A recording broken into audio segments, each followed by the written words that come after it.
दोस्तों, आपने एक गाना सुना होगा, रोते रोते हंसना सीखो और हंसते हंसते रोना।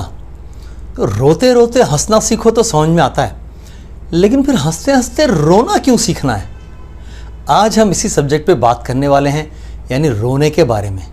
क्राइंग, कितनी प्रकार का होता है ये रोना, और इस रोने का हमारी हेल्थ पर क्या इम्पैक्ट होता है? क्या ये हमारी हेल्थ के लिए अच्छा है या ख़राब है? इसके क्या नेगेटिव एस्पेक्ट हैं, क्या पॉजिटिव एस्पेक्ट हैं? इन्हीं चीज़ों को आज हम थोड़ा विस्तार से समझेंगे। तो आइए बात शुरू करते हैं।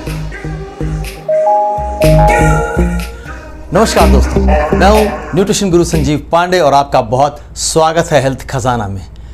मैंने आपसे कहा कि आइए बात शुरू करते हैं। मैं सोच रहा था कि आपसे कहूँ कि आइए रोना शुरू करते हैं।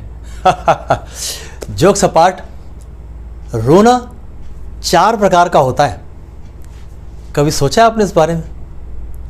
पहला प्रकार है, इसे कहते हैं इमोशनल क्राइंग। जब आपको कोई बहुत तकलीफ़ हो जाती है किसी बात से, बहुत अंदर तक है ना चोट पहुंचती है, तो आंसू निकल आते हैं, वो इमोशनल क्राइंग है। एट द सेम टाइम कभी कभी कोई ऐसा खुशी का पल जिसका हमें बेसब्री से इंतज़ार था, हमारे दिल के बहुत करीब था, जब वो हमारे जीवन में आ जाता है तो कहते हैं खुशी के आंसू आ जाते हैं। तो इस तरह के आंसुओं को इमोशनल क्राइंग कहते हैं। Number 2, reflex crying. Reflex crying हमारी फिजिकल स्टिमुली से कनेक्टेड होता है। कोई शारीरिक चोट पहुंच जाती है, कोई घाव लग गया, कट गया, बहुत तेज दर्द हो रहा है, ऐसे में भी हमारे आंसू निकल आते हैं उस दर्द, उस तकलीफ़ की वजह से, तो उसे रिफ्लेक्स क्राइंग कहते हैं। Number 3, stress crying.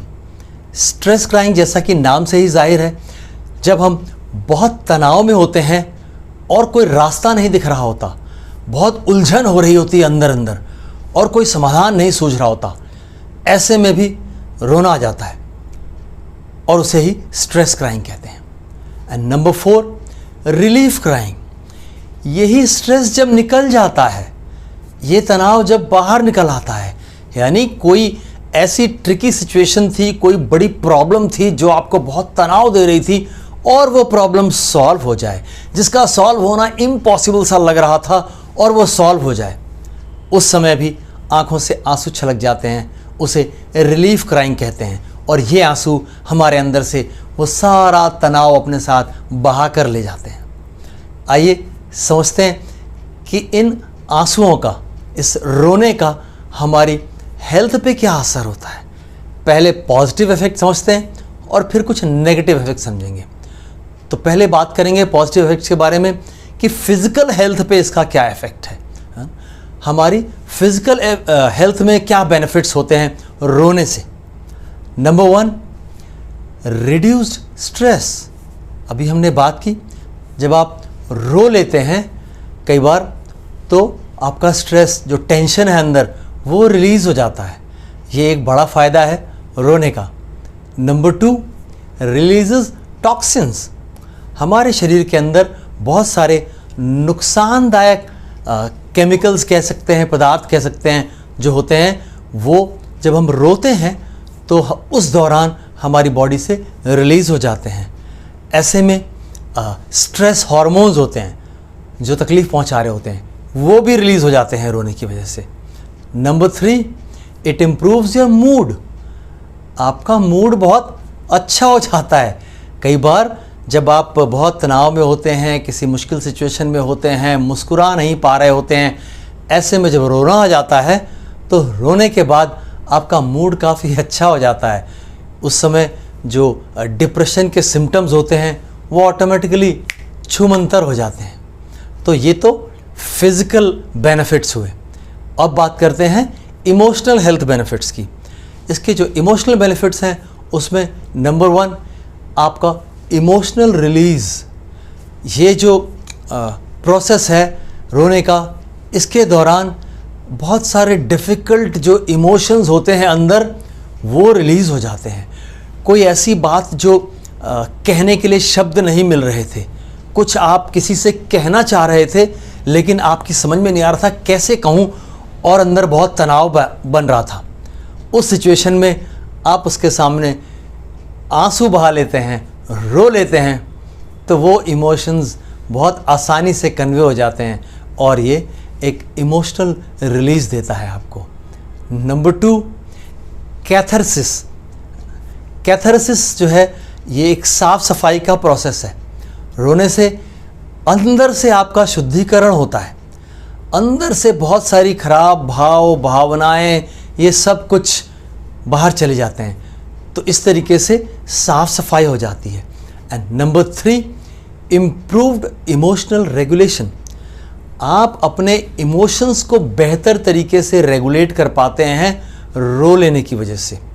आप बहुत सारे जो चैलेंजिंग सिचुएशंस हैं उसको बहुत अच्छे से रिस्पॉन्ड कर पाते हैं जब आप रो लेते हैं। तब वो चिड़चिड़ापन, वो गुस्सा सब शांत हो जाता है रो लेने की वजह से। तो ये तो हुए इमोशनल बेनिफिट्स। और अब बात करते हैं कुछ नेगेटिव इफ़ेक्ट्स की। इसका क्या नुकसान हो सकता है?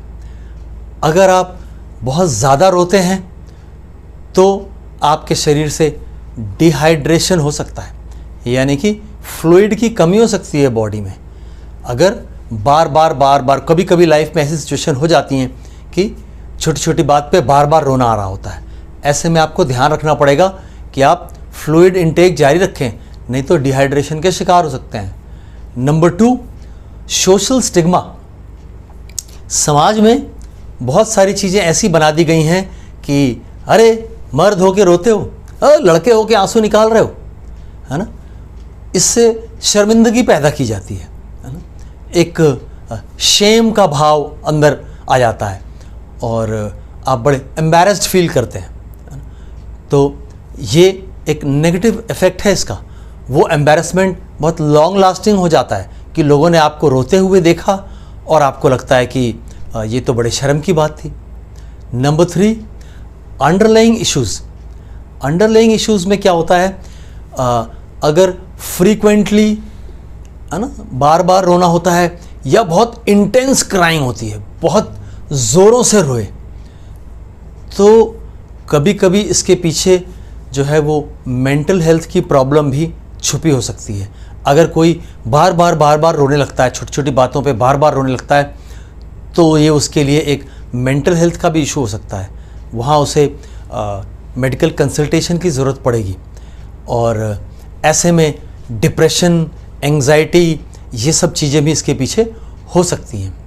तो अगर हम इस रोने के प्रोसेस को समझ पाते हैं, इससे होने वाले फ़ायदे और नुकसान अच्छी तरीके से समझ पाते हैं, तो हम अपनी health, physical as well as mental, emotional अच्छे से मैनेज कर पाएंगे। साथ ही हम अपने इमोशंस को बहुत अच्छी तरीके से मैनेज करना सीख जाएंगे। दोस्तों, ये एक छोटा सा टॉपिक था लेकिन बहुत अहम है, क्योंकि आजकल रोना पीटना बहुत चल रहा है समाज में।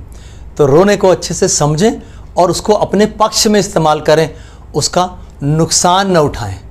फिर मिलते हैं आपसे, तब तक के लिए स्वस्थ रहें और खुश रहें, हंसते मुस्कुराते रहें। जय हिंद। अगर जानकारी अच्छी लगी हो तो चैनल को सब्सक्राइब जरूर करें, वीडियो को लाइक करें और अपनी राय कमेंट्स में अवश्य दें। दोस्तों, हमारे चैनल से संबंधित सभी महत्वपूर्ण जानकारियाँ इस वीडियो के डिस्क्रिप्शन में दी हुई हैं, जैसे कि आप हमसे कैसे संपर्क कर सकते हैं डिस्क्रिप्शन बनवाने के लिए और हमारी राय लेने के लिए अपनी किसी भी दिक्कत परेशानी के बारे में। Thank you.